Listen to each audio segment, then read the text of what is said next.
allez bien. Aujourd'hui, une nouvelle vidéo en tant que loup-voyant. J'espère que ce gameplay va vous plaire et que je vais aider d'être ça.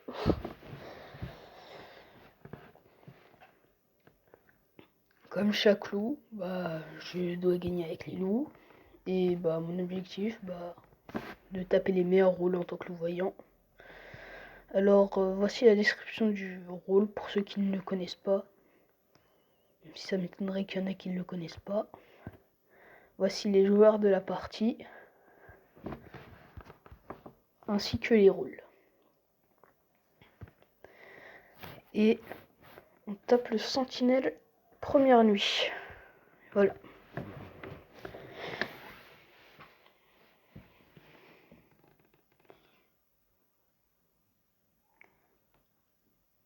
Alors, l'objectif, ça va être de tuer tous les cleans. Genre, par exemple, le 4, le 10, le 15, ils sont clean.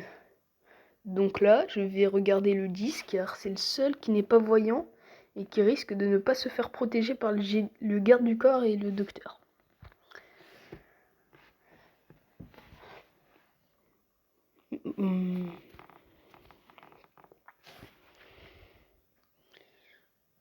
Alors, comme d'habitude, on va essayer de gagner cette game.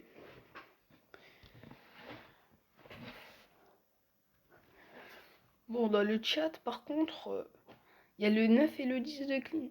9, 10 qui sont pas voyants et qui ont été clean. Ah mais si, le 10 du coup. Donc on va regarder le 9.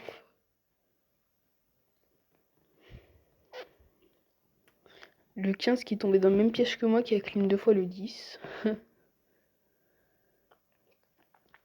Par contre, le 2 il joue très mal à voter les gens qui sont clean. Parce que là, il y a des gens qui peuvent avoir des suspicions sur lui. Surtout voter au tour 1. Non, faut vraiment pas. Alors cette nuit, on va regarder le 9 qui est pire de tombe. Le pire de tombe, c'est... Vous avez une cible au début de la partie et quand elle meurt, vous prenez son rôle. Bon, on va leur dire de tuer les clean parce que sinon...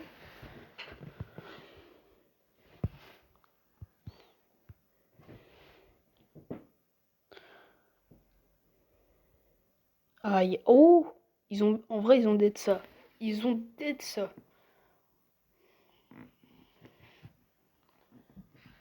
Alors là, je n'ai rien à dire. C'est moi qui ai mal joué sur le coup. J'avais oublié que la courtier, elle allait visiter entre 6 ou 11.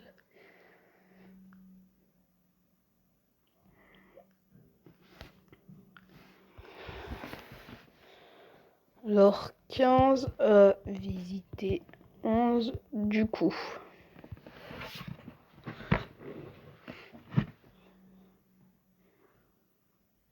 Bon. Là on est 4 loups avec un coru, un fou. Donc là on est 6.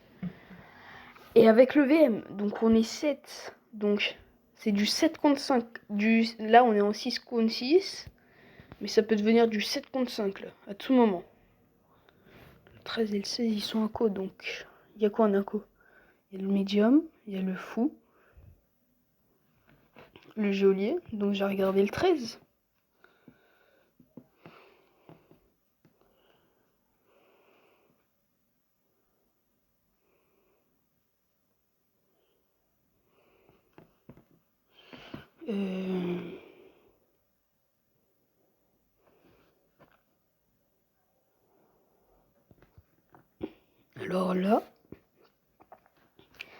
Alors là, ça va commencer à devenir intéressant. Ou le geôlier. Tant mieux ça. Le problème c'est qu'il y a toujours médium potentiellement. Et coru. Oh le 13 il peut être coru ou fou. Aïe aïe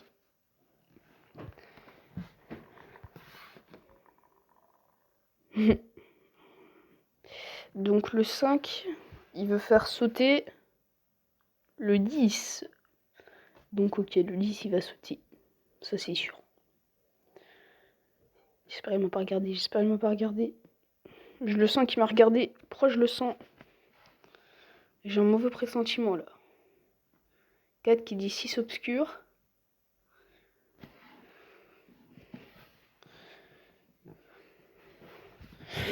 Alors là, ça va commencer à être chaud.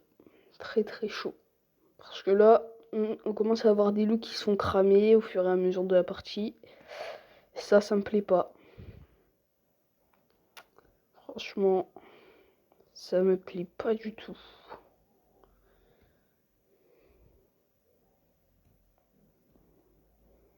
Ayez pas de trouble, n'ayez pas de trouble, je vais t'inviter. J'ai galéré à lire un message qui n'est même pas à moi en plus. Il n'est même pas destiné à moi. Mais bon. EF sur moi, c'est 10 couru. Go 10, go 10. C'est l'analyste.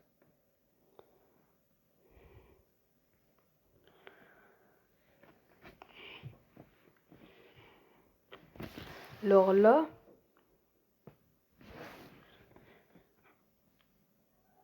on a l'avantage numérique. C'est bon, c'est perdu.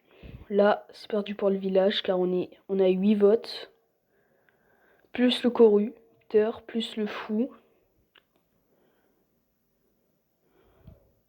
Ouais, je me disais. Le 10 a été corrompu.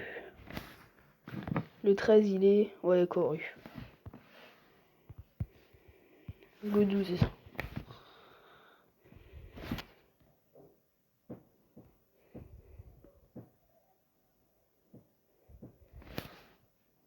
Deux emporte 13 du coup.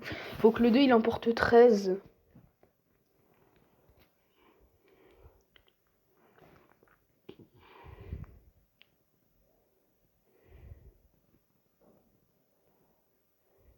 Le GDC.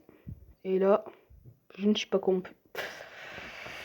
4 ma fleur c'est pas usé, ça veut dire que 6 a été protect.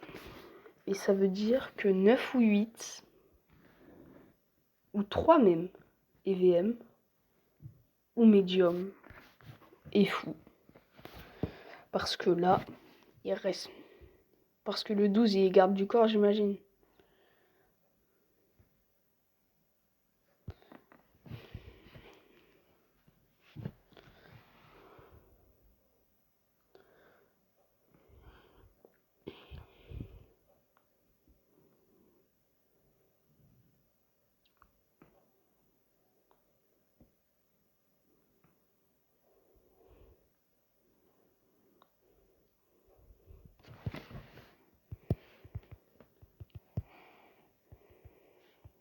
Corru, il y a 2 kills. Donc, go 13. Non, mais voilà, j'ai réussi à faire tourner le village de mon côté. Et là, ça sent bon. Ça sent très très bon.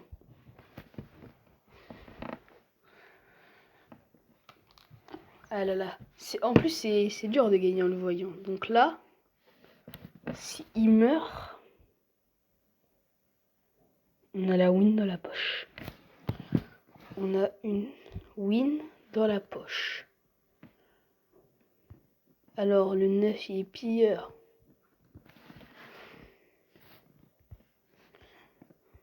Un EF.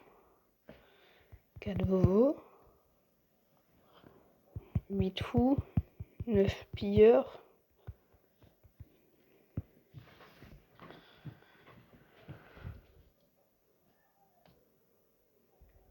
Alors là, la game du village, elle a été catastrophique là.